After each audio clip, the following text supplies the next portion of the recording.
시간에 다 같이 기도하심으로써 새벽 예배 주님께 드리도록 하겠습니다. 기도하겠습니다. 사랑해 주님 감사합니다. 새 주를 시작하게 하시고 또 우리가 이 새 주를 또 새로운 날을 예배로 시작하게 해주셔서 감사합니다. 하나님의 존전에 나왔습니다. 하나님을 만나고자 또 하나님의 음성을 듣고자 무엇보다도 하나님의 마음을 우리가 느끼고 경험하고자 이 자리에 나왔습니다. 하나님 우리를 축복하여 주시고 우리를 만나 주시고 우리의 내면 깊은 곳에서 하나님의 음성을 듣는 귀한 시간 되게 하옵소서. 감사드리며 예수님의 이름으로 기도합니다. 아멘. 찬송 272장 고통의 멍에 벗으려고 같이 찬송하겠습니다.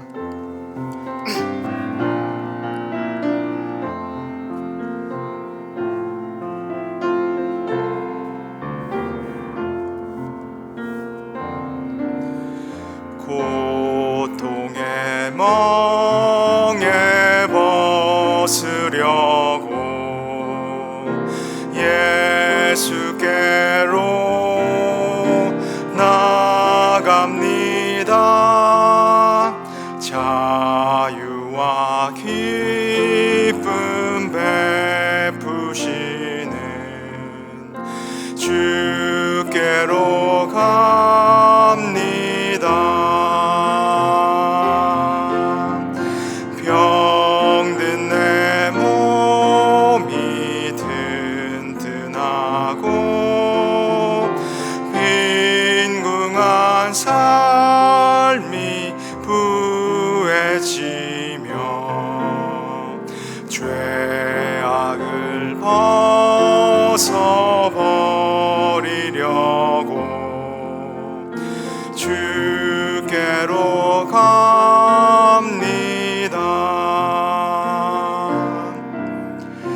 낭패와 실망 당한 뒤에 예수께로 나갑니다.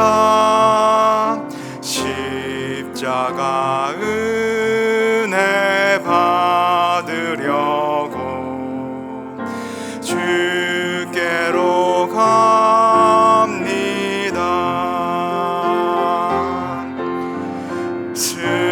슬프던 마음 위로받고 희생의 풍파 잔잔하며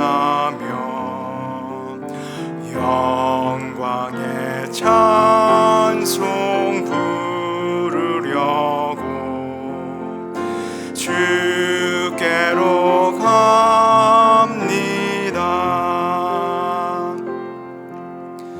교만한 마음을 내버리고 예수께로 나갑니다. 복 되신 말씀 따르려고 주께로 갑니다.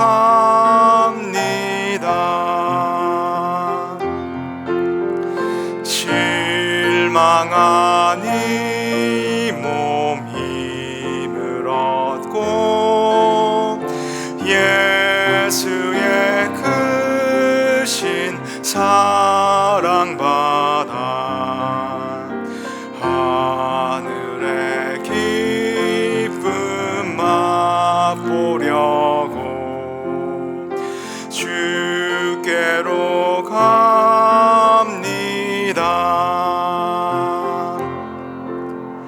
죽음의 길을 벗어나서 예수께로 나갑니다. 영원한 집을 바라보고 주께로 갑니다.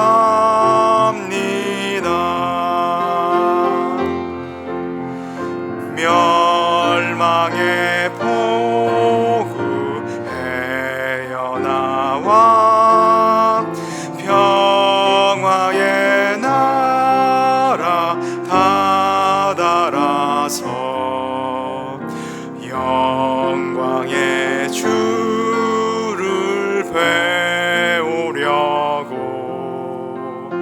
주께로 갑니다.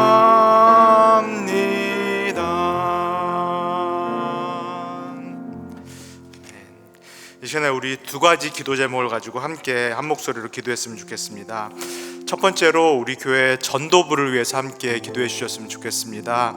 우리 전도부에서 활동하시는 부원들, 또 한 영혼 한 영혼을 붙잡고 기도하시는 우리 전도부를 위해서 같이 기도해 주시고요. 또 그들이 붙잡고 기도하는 태신자들, 이 전도 대상자들을 위해서, 또 우리 성도님들이 마음에 품고 계신 전도 대상자들을 위해서 이 시간에 같이 기도했으면 좋겠습니다. 그리고 두 번째로 우리 교회 예배 큰 축을 담당하고 있는 찬양팀과 그리고 성가대를 위해서 이 시간에 한 목소리를 함께 기도해 주셨으면 좋겠습니다.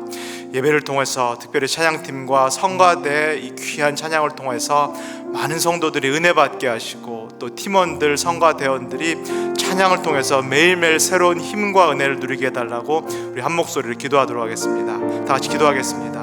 사랑해 주님, 그렇습니다. 하나님 축복하여 주시옵소서.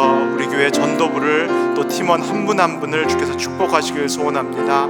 하나님 아버지, 주의 복음을 전하는 귀한 사명을 하나님 맡기셨사오니 하나님 아버지, 한 영혼 한 영혼 위해서 기도할 때마다 새로운 힘과 능력과 용기를 더하여 주시기를 소원합니다. 당장은 눈에 보이는 결실이 없을지라도 낙심하거나 포기하지 않게 하시고, 하나님 그 마음에 품어주신 그 씨앗 태신자들을 품고 계속 기도할 수 있도록 하나님 축복하여 주시옵소서. 우리 마음에도 심겨주신 하나님의 귀한 영혼 태신자들, 전도 대상자들이 있을 줄 믿습니다. 그들을 위해서 우리가 계속 중보 기도하게 하시고, 그들이 하나님께 돌아오는 그날까지 기도를 쉬는 죄를 범치 않도록 우리 모두를 축복하여 주시옵소서. 하나님 아버지, 우리 교회 예배의 큰 축을 담당하고 있는 찬양팀과 또 성가대를 주님 기억합니다. 찬양팀을 이끌고 계신 우리 이진남 목사님, 그리고 성가대 지휘를 맡으신 우리 김성봉 집사님, 또 성가대장님을 위해서 이 시간 기도합니다. 하나님 축복하여 주셔서 우리 팀장님들, 지휘자님들, 모든 세션을 맡으신 분들 축복하여 주시고 하나님의 은혜와 능력을 더하여 주시길 원합니다. 찬양팀과 성가대의 귀한 찬양을 통하여서 하나님께는 영광이요 모든 성도들에게는 은혜와 평화가 임하는 그런 찬양팀 성가대 될 수 있도록 주님 축복하옵소서. 사랑해 주님, 감사합니다. 우리 교회 귀한 전도부, 전도팀을 세워주시고 또 태신자들을 위해서 쉬지 않고 기도하게 하여 주셔서 감사합니다. 우리 팀원들, 전도부원들 한 분 한 분 주님께서 붙잡아 주셨기를 소원합니다. 당장 눈에 보이는 결실이 없다 하더라도 실망하고 낙심하지 않도록 붙잡아 주시고, 하나님께서 심겨주신 그 영혼을 위해서 계속 기도할 수 있도록 주님 축복하여 주시옵소서. 우리 또한 우리의 마음에 품고 있는 사랑하는 가족, 친구, 친지가 있습니다. 하나님 축복하여 주셔서 그들도 속히 우리가 누리는 복음의 기쁨을 누릴 수 있도록 하나님 역사하여 주시옵소서. 하나님, 우리 예배의 큰 축을 맡고 있는 찬양팀과 성가대를 위해서 기도합니다. 하나님 아버지, 그들을 붙잡아 주시옵고 그들의 날마다의 삶이 하나님께 찬양과 영광을 돌리는 삶이 되게 하옵소서. 찬양팀과 성가대를 통하여서 하나님께는 영광이요 이 땅에 있는 우리에게는 은혜와 기쁨과 평화가 충만하도록 하나님 역사하여 주시옵소서. 감사드리며 예수님의 이름으로 기도합니다. 아멘. 오늘 우리에게 주시는 하나님의 말씀은 요한복음 7장 53절부터 8장 11절까지 말씀입니다. 요한복음 7장 53절부터 8장 11절까지 말씀입니다. 저와 여러분이 한 절씩 돌아가면서 교독하고요, 마지막 절은 함께 읽도록 하겠습니다. 7장 53절입니다. 다 각각 집으로 돌아가고 예수는 감람산으로 가시니라. 아침에 다시 성전으로 들어오시니 백성이 다 나아오는지라. 앉으사 그들을 가르치시더니 서기관들과 바리새인들이 음행 중에 잡힌 여자를 끌고 와서 가운데 세우고 예수께 말하되, 선생이여, 이 여자가 간음하다가 현장에서 잡혔나이다. 모세는 율법에 이러한 여자를 돌로 치라 명하였거니와 선생은 어떻게 말하겠나이까? 그들이 이렇게 말함은 고발할 조건을 얻고자 하여 예수를 시험함이로라. 예수께서 몸을 굽히사 손가락으로 땅에 쓰시니 그들이 묻기를 맞이 아니하는지라. 이에 일어나 이르시되, 너희 중에 죄 없는 자가 먼저 돌로 치라 하시고 다시 몸을 굽혀 손가락으로 땅에 쓰시니 그들이 이 말씀을 듣고 양심의 가책을 느껴 어른으로 시작하여 젊은이까지 하나씩 하나씩 나가고 오직 예수와 그 가운데 섰는 여자만 남았더라. 예수께서 일어나사 여자 외에 아무도 없는 것을 보시고 이르시되 여자여, 너를 고발하던 그들이 어디 있느냐? 너를 정죄한 자가 없느냐? 대답하여 주여 없나이다.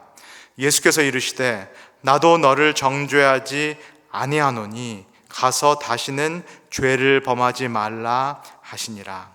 아멘. 안녕하세요. 네, 오늘도 이렇게 새벽 예배에서 만나게 돼서 너무너무 감사하고요. 이번 주 새로운 한 주가 시작됐고 이번 주에 새로운 또 첫 새벽 예배가 되겠습니다. 오늘 아침에 나오면서 차를 타고 운전하면서 이런 생각을 했어요. 하나님께서 우리에게 새로운 주를 주셨고 또 새로운 날을 허락하셨는데 그 누군가에게는 이 새로운 주 그리고 이 새 날이 그토록 원하고 바라더라도 누릴 수 없는 그러한 새로운 한 주고 새로운 날이 될 수 있겠다라는 생각이 들었습니다. 우리가 너무나 자연스럽게 이렇게 숨을 들이마시고 내쉬고 있는데요. 그래서 뭐 그런 거지, 내가 마땅히 이것을 누릴 자격이 있지, 이런 생각을 하게 되는 경우가 많은데요. 그 누구에게는 오늘 이 시간 이 순간에 숨을 들이마시고 내쉴 수가 없는 그런 분들이 있다는 것을 우리가 잘 알고 있습니다. 그렇다면 오늘 우리에게 이 새로운 한 주, 새로운 날을 주신 하나님의 뜻이 무엇인지, 내가 여전히 이 땅에 존재하는, 살고 있는 그 의미가 무엇인지를 다시 한번 깊이 되새기는 그런 하루가 되면 참 좋겠습니다. 이 날도, 이 순간도 나를 위해서 그리고 나의 영광을 위해서 살 것이 아니라 정말로 이 모든 것을 주신 하나님을 위해서 그리고 하나님의 영광을 위해서 사는 저와 여러분들이 되시기를 주님의 이름으로 소원합니다. 오늘 본문의 말씀 7장 53절에서 8장 11절까지 말씀은 너무너무 익숙한 말씀이죠. 우리에게 너무너무 잘 알려진 말씀이고요. 요한복음 전체를 통해서 아마도 많은 사람들에게 제일 사랑받는 그 말씀, 그 이야기가 바로 오늘 읽은 그 말씀이 아닐까 싶어요. 그런데 이 큐티를 계속 하고 계신 우리 성도님들은 조금 느끼셨을 거예요. 이 7장과 8장 사이에서 이 본문이 조금 별안간 들어온 듯한 그런 느낌이 조금 드실 텐데요. 조금 뜬금없이 들어왔다라는 어떤 그런 생각마저 드실 텐데요. 그래서 성서의 어떤 번역본들, 다른 버전들을 보면은 이 이야기가 이렇게 괄호가 쳐져 있는 경우가 많아요. 괄호가 이렇게 쳐져 있어서 표시된 경우들이 있는 그런 성서가 있는데요. 그럼에도 불구하고 오늘 읽은 본문은 저희가 지금까지 읽어왔던, 특별히 앞에 7장의 말씀과 관계가 있고요. 연속성 가운데 읽어야 되고요. 그 다음에 나오는 8장의 말씀, 이제 본격적으로 예수님과 유대 지도자들의 긴 논쟁이 8장 이후부터 펼쳐지는데, 이 8장과의 관계에서, 8장과의 이 연속성과 맥락에서 오늘 본문도 읽어야 하라 싶습니다. 오늘 본문 7장 53절에서 8장 1절이 이렇게 시작을 했죠. 다 각각 집으로 돌아가고 예수는 감람산, 영어 성경으로는 올리브산이라고 써 있는데요, 감람산으로 가시니라. 큐티를 쭉 하고 계시기 때문에, 또 새벽 예배를 다 계속 들으시고 계시기 때문에 아실 거예요. 어디에 무슨 일이 있었다가 지금 다 사람들이 각각 집으로 돌아가고 있고요, 그리고 예수님은 감람산으로 가시고 계신가요? 무슨 일이 있었죠? 7장이에요. 어떤 유대 절기가 있었죠? 초막절이 있었죠. 기억나시죠? 지난주에 저희가 나눴던 초막절이 있었고, 초막절 절기가 끝나서 지금 유대인들이 각각 다 자기 집으로 돌아가고 있는 그런 상황이죠. 제가 지난주에 말씀에서 한번 설교를 드렸는데요, 초막절에는 중요한 두 가지 행사, 의식, 예식이 있다라는 말씀을 드렸어요. 기억나세요? 첫 번째는 이 제사장들이 매일 8일 동안 실로암 연못에서 물을 길어서 제단 밑에 이렇게 붓는 그런 의식, 예식을 행했는데요, 이것은 무엇을 상징한다?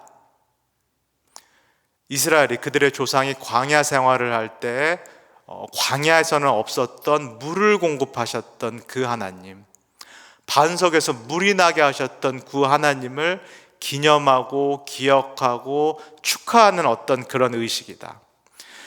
이 이스라엘의 의식은 꼭 과거가 있고요, 그 다음에 미래가 있는데요, 과거에 이 물을 공급하셨던 하나님을 기념하고 기억함과 동시에 다시 오셔서 이스라엘 백성들에게, 세상에게 이렇게 물을 공급하실 그 하나님을 대망하고 기대하는 어떤 그 마음을 담아서 이 초막절날 이런 의식, 이런 예식을 하고 있는데요, 이 초막절 절기 중간에 한가운데에서 예수님께서 우뚝 서셔서 이런 선언을 하셨죠.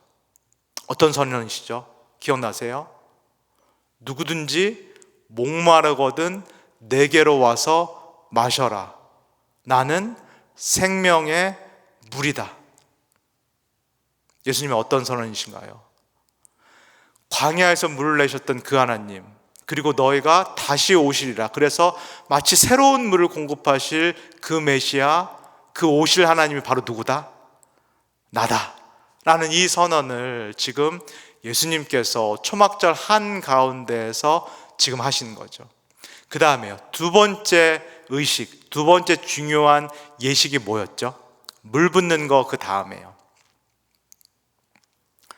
특별히 마지막 날에 이 성전, 그것도 여인들의 마당이라는 곳에서 금그릇 또는 금촛대, 커다란 금촛대를 만듭니다. 그리고 제사장들의 헌 옷들을 모아서 이렇게 심지를 세우는데요, 그래서 마치 캔들라이트처럼 거기에 이제 마지막 날에 불을 붙이고 그 불을 중심으로 해서 모여서 예배하고 찬송하고 춤추는 그런 의식을 합니다. 이건 또 뭘 상징하는 의식일까요? 광야에서 그들의 조상 이스라엘 백성들을 인도하셨던, 특별히 불기둥으로 인도하셨던 그 하나님을 기억하고 기념하고요, 이게 과거적인 의미가 있다면은 동시에 미래적인 의미가 있는데요, 다시 오실 하나님, 이 땅에 다시 오셔서 이스라엘 백성뿐만 아니라 세상을 비추실 그 찬빛 되신 하나님을 기대하고 갈망하는 의식이 이 두 번째 의식입니다. 아마 내일 보게 될 텐데요, 8장 12절에서 예수님께서 뭐라고 말씀하시죠? 내가 세상의 빛이다. 너희들은 지금 어둠 가운데 걷고 있지만 내가 이 땅에 내려온, 내가 약속된 그 세상의 참 빛이다 라는 말씀을 예수님께서 하게 됩니다.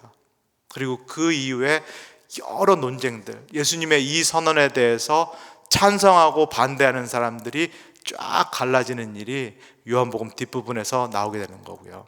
이게 그 유명한 예수님의 I am 선언인데요, I am the living water. 나는 생명의 물이다. I am the light of the world. 나는 세상의 참 빛이다. 이 선언을 예수님께서 하셨고요.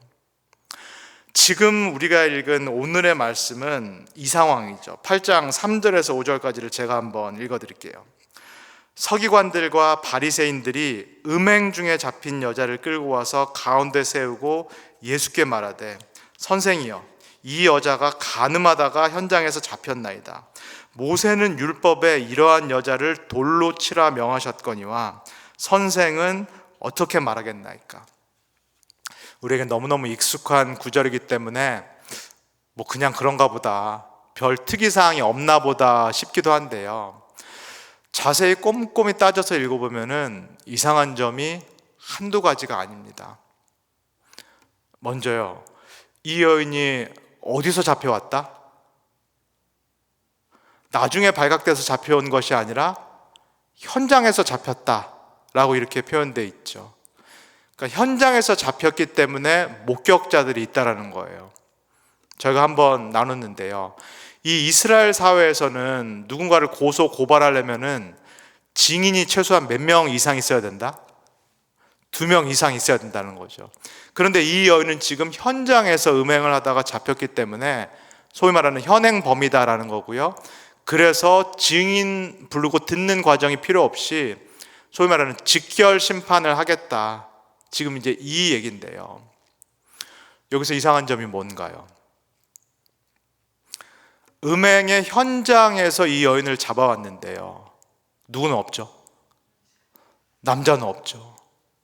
음행의 현장이라면 마땅히 여자뿐만 아니라 그 음행의 현장에 있었던 남자가 있었어야 되는데, 이 서기관과 바리새인들이 남자는 그냥 풀어준 것 같아요. 그냥 놓아주고 이 여인만 잡아다가 지금 끌고 온 듯한, 매우 자의적인 해석, 매우 자의적인 율법 적용을 했다라는 것을 우리가 알 수 있겠고요.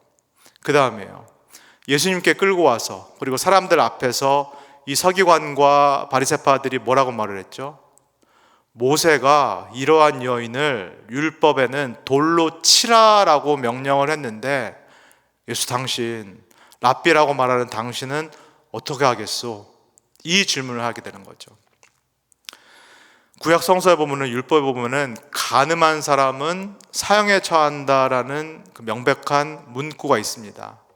그런데 간음해서 현장에 잡혀온 사람들이 많이 보는 곳에서 돌로 내리치라라는 그런 세부 조항은 사실은 없거든요.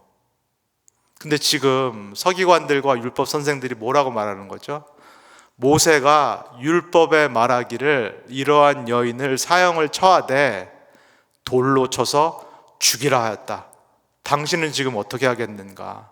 이 얘기를 지금 예수님께서 하고 있는 거죠. 상당히 자의적인 율법 해석이고요. 상당히 당신들 마음대로, 자기들 마음대로의 법 적용이고요. 모순되는 부분들이 너무너무 많은, 지난주에 저희가 본 대로 이게 과연 공의로운 재판인가 싶을 정도로 이거는 상당히 불의한 그런 재판이 아닌가라는 그런 생각이 듭니다. 여기까지도 문제가 상당히 많은데요, 제일 문제가 되는 것은 이 점이죠. 8장 6절입니다. 그들이 이렇게 말함은 고발할 조건을 얻고자 하여 예수를 시험함이러라. 지금 이 모든 것을 말하는 이유는 딱 한 가지인데요, 뭐 하고자요? 사실은 남자는 놓아주고 이 여자만 잡아온 것도 이 한 가지 목적 때문에 보여지는데요, 이렇게 되면요, 뭐 하기 위해서? 예수를 시험하기 위해서, 예수를 테스트해 보기 위해서. 한번 생각해 볼게요. 지금 누가 누구를 시험한다는 건가요? 서기관과 바리새파가 예수님을 시험하고 예수님을 테스트한다는 건데요, 지난주에 저희가 봤잖아요.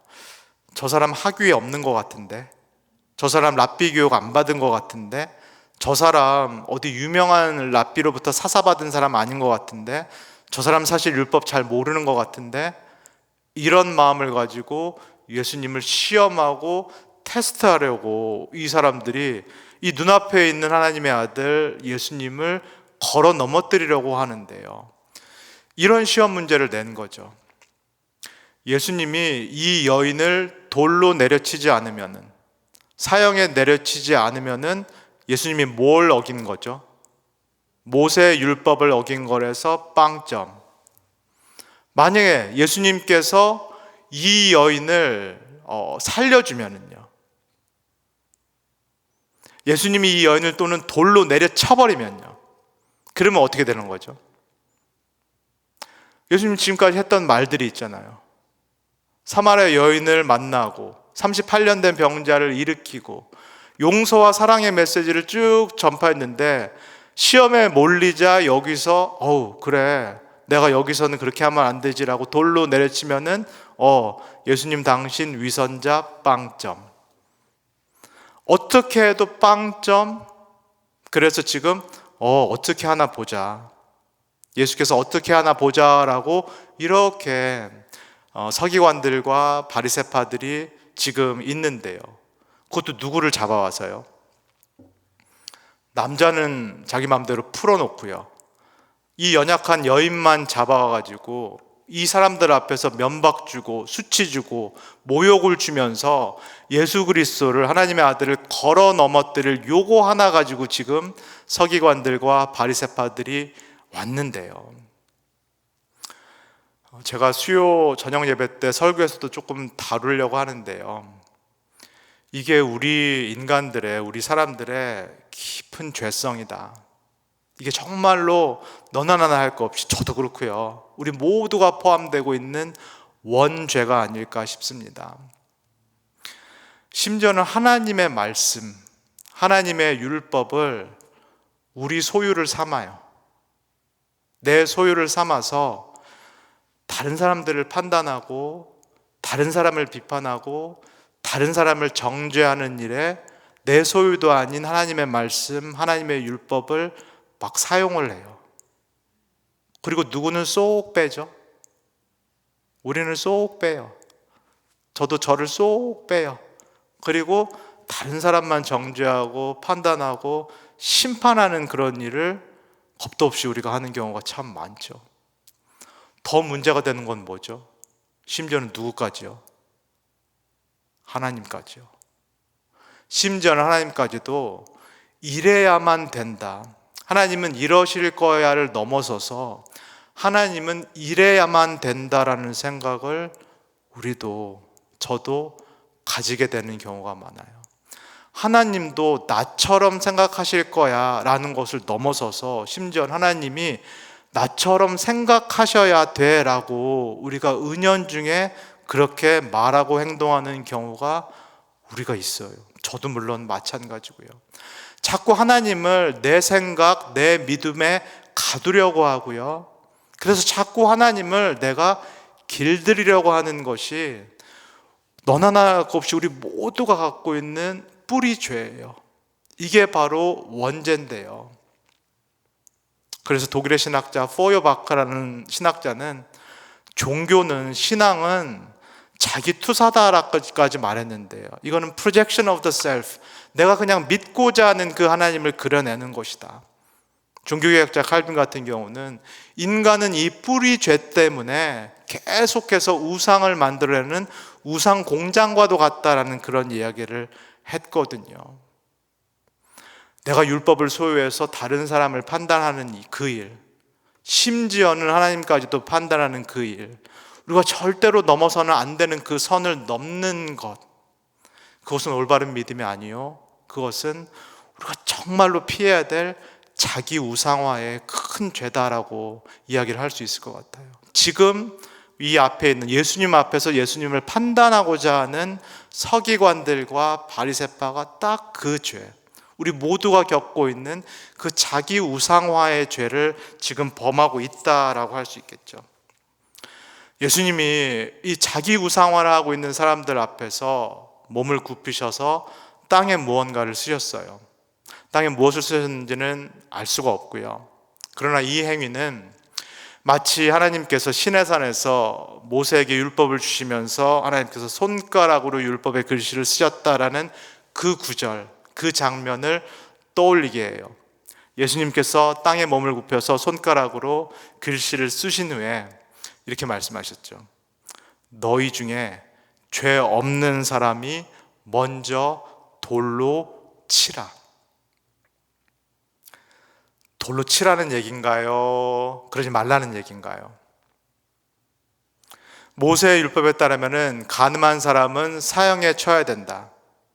그리고 너네들이 정말로 돌로 쳐서까지 사형을 시키고 싶으면, 죽이고 싶으면은 그렇게 해라 라고 예수님께서 허용을 하시는데요. 근데 딱 한 가지 조건이 있다라는 거죠. 죄가 없는 사람은 그렇게 해라 라고 예수님께서 말씀하고 계세요. 얘기는 무슨 얘기처럼 들리세요? 무슨 행세하지 말라라는 얘기처럼 들리세요? 자칭 의인 행세하지 말라는 거잖아요. 지금 예수님마저 시험하고자 하는 이 서기관과 바리새파 사람들에게 자칭 의인 행세하지 마라. 정말로 의롭다면은 너희가 판단하고 너희가 정죄할 수 있으나 그렇지 않으면은 자칭 의인 행세하지 말라라고 예수님께서 말씀하신 것이고요. 또 뭐요? 또 무슨 행세하지 말라고요? 하나님 행세하지 말라는 거잖아요. 선과 악을 구별하는 거, 최종적으로 선과 악을 판단하는 거 누구만 하실 수 있죠? 하나님만이 하실 수 있는 거죠. 그것이 심판이 됐든 용서가 됐든 최종적인 판결은 누구만 하실 수 있는 거죠? 하나님만이 하실 수 있는 거죠. 이 선은 절대로 넘어서는 안 된다라고 아담과 하와에게 말씀을 하셨는데요, 절대로 하나님 닮고자 하면 안 된다, 너희들은 그런 역량이 없다, 그리고 너희들이 그 선을 넘는 순간 지금 서기관들처럼 자의적인 법 적용을 할 수밖에 없다, 너희들의 판결은 안으로 굽을 수밖에 없다라는 것을 하나님께서 분명히 경고를 하셨는데요, 아담과 하와도 선을 넘었고요, 그 다음에 모든 인간들이 사실상 선을 넘고 있고요, 그래서 심지어는 무슨 행세를 하고 있죠? 하나님 행세를 하고 있어요. 하나님만이 하실 수 있는 일을 우리가 감히 하는 경우가 참 많은데요, 예수님이 오늘 말씀하시는 거 그거 하지 말라는 거예요. 그 행세, 의인 행세하지 말고 무엇보다도 하나님 노릇하려고 하지 마라, 하나님 행세하지 말라라고 우리에게 말씀을 하시는데요, 그랬더니요 9절에 이제 이렇게 되는 거죠. 그들이 이 말씀을 듣고 양심의 가책을 느껴 어른으로 시작하여 젊은이까지 하나씩 하나씩 나가고 오직 예수와 그 가운데 섰는 여자만 덩그러니 남았더라. 한번 상상을 해볼게요. 그 바리새파 서기관들, 자칭 의인 행세하고 하나님 노릇하던 그 사람들이 찔림을 받아서 다 그 자리를 떠났어요. 치려고 들었던 돌을 내려놓고 다 그 자리를 떠났고 지금 예수님과 이 여인 단둘이만 딱 남았는데요, 한번 생각해 볼게요. 이 상황이 여인에게는 좋은 상황인가요? 안전한 상황인가요? 아니면 불안한 상황인가요? 아니면은 정말로 위험한 상황인가요? 사실 지금 이 상황이 이 여인에게는 가장 위험한 상황인데요, 왜 그렇죠? 앞에서 말씀한 누구든지 죄가 없거든 어떻게 하라? 돌로 쳐라. 예수님 누구시죠? 그 자격을 갖고 있는 유일하신 분인데요, 다른 사람들은 다 자칭 의인일지 모르지만, 다른 사람들은 다 자칭 하나님 노릇 행세하는 그런 사람들일지 모르겠지만 예수님 누구시죠? 죄가 없는 의로우신 분이죠. 예수님 누구시죠? 자칭 하나님이 아니라 아버지께서 보내신 하나님의 아들, 즉 하나님 자신이 지금 이 여인과 1대1로 독대를 하고 계신데요, 이 여인을 돌로 내려칠 수 있다면, 율법에 따라서 이 여인을 심판하고 죽일 수 있는 정말로 정당한 권리를 갖고 계신 그분이 지금 이 여인 앞에 딱 서 계신 건데요, 이 여인에게는 정말로 절대절명의 순간이요, 위기의 순간이 지금 이 장면인데요, 이 순간에 예수님께서 10절과 11절에서 이렇게 말씀합니다. 제가 읽어드릴게요. 예수께서 일어나사 여자 외에 아무도 없는 것을 보시고 이르시되 여자여, 너를 고발하던 그들이 어디 있느냐? 너를 정죄한 자가 없느냐? 여인이 대답하여 이르되 주여 없나이다. 예수께서 이르시되 나도 너를 정죄하지 아니하노니 가서 다시는 죄를 범하지 말라 하시니라. 나도 너를 정죄하지 아니하노니 가서 다시는 죄를 범하지 말라 하시니라. 이게 복음인데요, 이게 하나님의 정말로 이해할 수 없는 그 무조건적인 용서요, 무조건적인 하나님만이 하실 수 있는 죄인에 대한 깊은 용납인데요, 이게 어떻게 가능할까요? 예수님께서 어떻게 율법을 훌쩍 뛰어넘는, 심지어는 율법을 반하는, 율법을 범하는 듯한 이런 선언을 예수님께서 어떻게 하실 수 있을까요? 세례 요한이 손가락처럼 가르쳤듯이 예수님이 세상 죄를, 우리 죄, 이스라엘 죄뿐만 아니라 세상 모든 사람들의 죄를 지고 가는 어린 양이시고, 이 어린 양의 등 뒤에 있는 죄에 누구의 죄도 포함되어 있기 때문에, 이 여인의 죄도 포함되어 있기 때문에 예수님께서 십자가에 달리셔서 물과 피를 다 쏟으실 때 이 여인의 잘못까지도 담당하셔서 물과 피를 쏟으셨고 죽음을 당하셨기 때문에 예수님께서 죽음을 경험하시고 심지어는 사도신경에 따르면 지옥에까지 내려가셨다라고 하는데, 그 모든 일의 원인이 세상 사람들의 죄요, 그 안에 이 여인의 죄까지 다 포함되어 있기 때문에 예수님께서 율법을 어기시거나 범하시거나 그냥 단순히 초월하신 것이 아니라, 예수님께서 그러실 필요가 없으신데 율법 아래로 내려가셔서 율법의 저주를 친히 담당을 하셨고, 율법의 고소 고발 그리고 율법의 결과인 죄와 사망을 친히 담당하셨고 율법을 만족시키셨기 때문에 예수님께서 이런 선언을 하실 수 있는 거죠. 나도 너를 정죄하지 않는다. 왜? 내가 네 죄를 담당을 했다. 내가 네가 겪어야 될 고통을 당했다. 내가 네가 당할 그 죽음을 경험했다라고 예수님께서 말씀하세요. 그래서 율법이 너를 고소하더라도 너는 죄인이 아니다라고, 더 이상 율법이 너를 죄인이다라고 고소하지 않는다라고 예수님께서 지금 선언을 하시는 거예요. 그리고 말씀하시죠. 가서 다시는 죄를 범하지 말라 하시니라. 이 메시지, 예수님의 이 용서의 메시지를 듣고 돌아간 그 이후의 여인의 삶이 어땠을까요? 죄를 안 졌을까요? 죄를 한 번도 안 졌을까요? 그렇지 않았겠죠.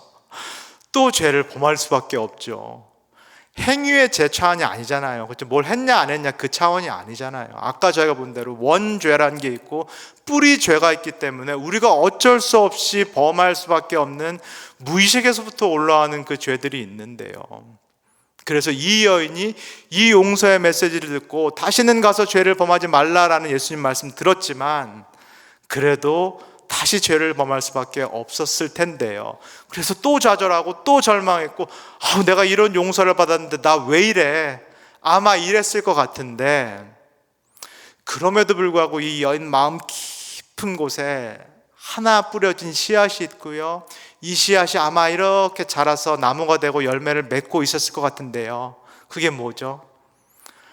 나도 너를 정죄하지 않는다. 그 메시지요. 예수님의 그 메시지가 이 여인 마음속에 박혀 있었을 것 같아요. 그래서 죄를 짓더라도 다시 돌아올 수 있었을 것 같고요, 정말로 자기 자신에게는 절망했을지 모르겠지만은 자기 마음에 심겨진 이 용서의 메시지 때문에 그 다음날 새롭게 살려는 용기를 가지고 새날을 시작했으리라 믿어요. 사랑하는 우리 성도 여러분, 하나님께서 우리에게 나에게 죄 지은 형제 몇 번까지 용서하라고 말씀하셨죠? 70번씩 7번까지, 490번이 되겠죠. 그 얘기는 490번까지는 꾹 참다가 사실 491번 되면은 돌로 내려치란 얘기일까요? 아니겠죠. 형제를 무한정, 어렵지만 무한정 용서하도록 애써 보렴이라는 우리를 향한 초대의 말씀이겠죠. 그러면요, 하나님이 나를 몇 번까지 용서하실까요?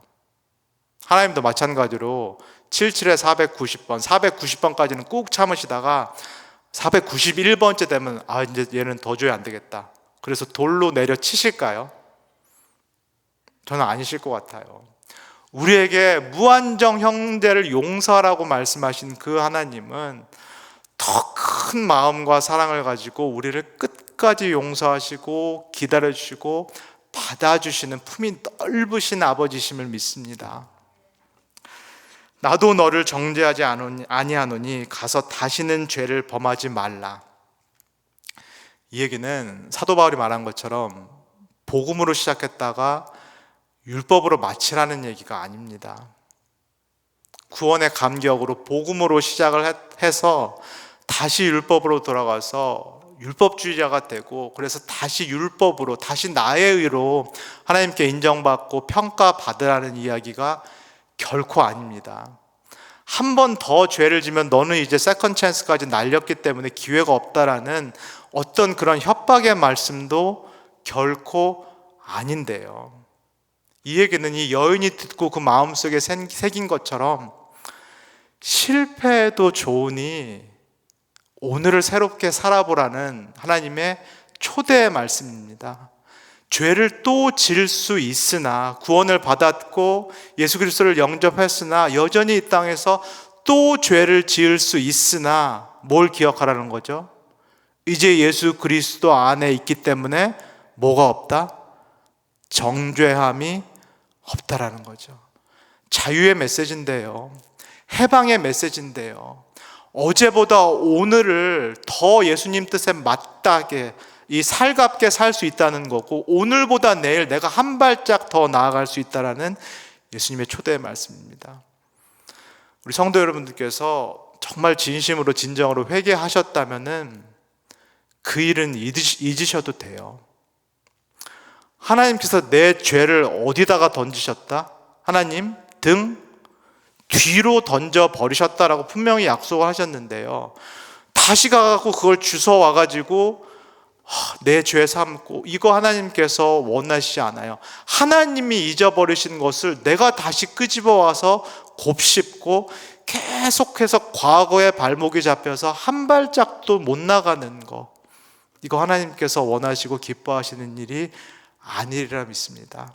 오늘 말씀을 들은 우리 성도님들, 하나님은 오늘도 이 하루라는 귀한 선물을 주셨고, 하루라는 어제와는 다른 새로운 날로 우리를 초대하셨고요, 그리고 우리를 초대할 때 초대장에다가 글씨를 깊게 박아주셨어요. 어떤 글씨요? 나도 너를 정죄하지 않는다. 사람들이 어떠하게 말해도 너는 나의 귀한 딸과 아들이다. 신분에 맞게 살아라, 출신에 맞게 살아라는 하나님의 귀한 초대요, 하나님의 용기의 메시지가 오늘 우리에게 주시는 하나님의 말씀인 줄 믿습니다. 오늘 메시지를 기억하면서 한번 기도했으면 좋겠습니다. 첫 번째로 기도할 때 제가 나눈 것처럼 우리 모두가 범할 수 있는 가장 큰 죄, 우리 원죄로부터 영향을 받는다는 것은 내가 자꾸 하나님의 말씀, 하나님의 율법을 내 소유 삼는 거예요. 그래서 자꾸 다른 사람을 판단하고 정죄하고 나는 쏙 빼고요, 그걸 계속하는 것이 우리의 죄의 가장 큰 깊은, 가장 뿌리 죄라고 할 수 있습니다. 여기서 더 문제는 내가 하나님을 자꾸 판단한다는 거예요. 하나님이 나처럼 생각하셔야 된다, 자꾸 내 틀 안에 하나님을 가두고 내 틀 안으로 하나님을 길들이려고 하는 자기 우상화의 죄를 우리가 범하게 되는데요, 하나님 이거 안 하게 해주세요. 내가 있는 그대로의 하나님을 받아들이게 하시고, 하나님의 말씀이 내 소유가 아니라 하나님의 소유임을 기억하면서 내가 다른 사람들 정죄하고 판단하는 일에 쓰지 않게 해주세요. 이렇게 기도했으면 좋겠습니다.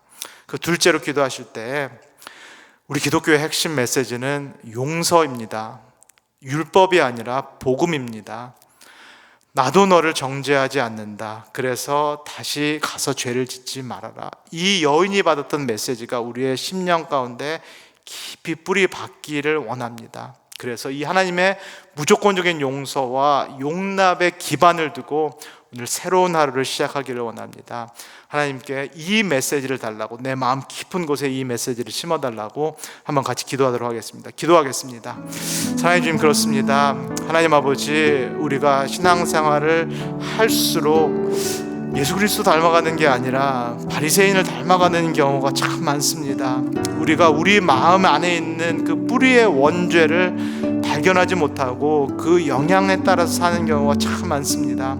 하나님의 말씀, 무엇보다도 율법을 내 손에 쥐고 다른 사람들을 판단하고 다른 사람들을 비난하고 심지어는 정죄하는 일, 결코 해서는 안 되는, 넘어서는 안 되는 그 선, 하나님이 하시는 일들을 우리가 하는 경우가 있습니다. 하나님, 우리를 불쌍히 여주시고 우리의 깊은 뿌리죄를 발견하게 하사 이 죄를 범하지 않도록 날마다 우리를 지켜주시옵소서. 하나님, 그리고 오늘 말씀을 통하여서 이 여인이 들었던 용서의 메시지를 우리 또한 받습니다. 이 여인께 심겨주었던 그 씨앗을 우리 마음속에도 심습니다. 나의 삶이 율법의 기반을 둔 것이 아니라 복음의 기반을 두게 하시고, 정죄의 기반을 둔 것이 아니라 하나님의 용서의 기반을 두고 오늘 하루도 힘차게 살아갈 수 있도록 주님 역사하여 주시옵소서. 사랑해 주님 감사합니다. 하나님 아버지, 우리가 신앙생활을 할수록 예수 그리스도 닮아가고, 그래서 용서와 사랑과 품이 넓어지는 것이 아니라 반대로 이 서기관들과 바리새인들처럼 품이 좁아지고 나의 생각이 견고해지고 완고해지고, 무엇보다도 하나님의 말씀 율법을 자꾸 다른 사람들을 판단하고 정죄하는 데 사용하는 경우가 있음을 고백합니다. 무엇보다도 절대로 넘어서는 안 되는 그 선과 악을 판단하고 심지어는 심판하는 그 일, 하나님만이 하시는 그 일을 우리가 은연중에 우리 속에서 하고 있는 우리의 모습을 보게 됩니다. 하나님, 우리를 불쌍히 여겨주시고 이 죄에서부터, 이 자기 우상화의 죄에서부터 우리를 구원하여 주시옵소서. 하나님, 또 오늘 여인에게 주셨던 그 말씀, 용서와 용납의 말씀을 우리에게도 주심을 감사를 드립니다. 나의 마음이, 나의 신앙이 율법에 있는 것이 아니라 예수 그리스도를 통한 복음에 있으며, 내가 율법 안에서 사는 것이 아니라 그리스도 안에서 살고 있음을 한시도 잊지 않도록 우리를 축복하여 주시옵소서. 예수 그리스도의 이 용납함에 기인하여서 오늘 하루도 어제와는 또 다른 새로운 삶, 하나님과 하나님의 영광을 위해서 나아가는 그런 복된 삶 되게 하옵소서. 감사드리며 예수님의 이름으로 기도합니다. 아멘. 주기도문 하심으로써 예배 마치도록 하겠습니다. 하늘에 계신 우리 아버지시여, 이름이 거룩히 여김을 받으시오며 나라의 임하옵시며 뜻이 하늘에서 이루어진 것 같이 땅에서도 이루어지이다. 오늘날 우리에게 일용할 양식을 주옵시고, 우리가 우리에게 죄 지은 자를 사하여 준 것 같이 우리 죄를 사하여 주옵시고, 우리를 시험에 들게 하지 마옵시고 다만 악에서 구하옵소서. 나라와 권세와 영광이 하나님께, 예수 그리스도께 영원히 있사옵나이다. 아멘.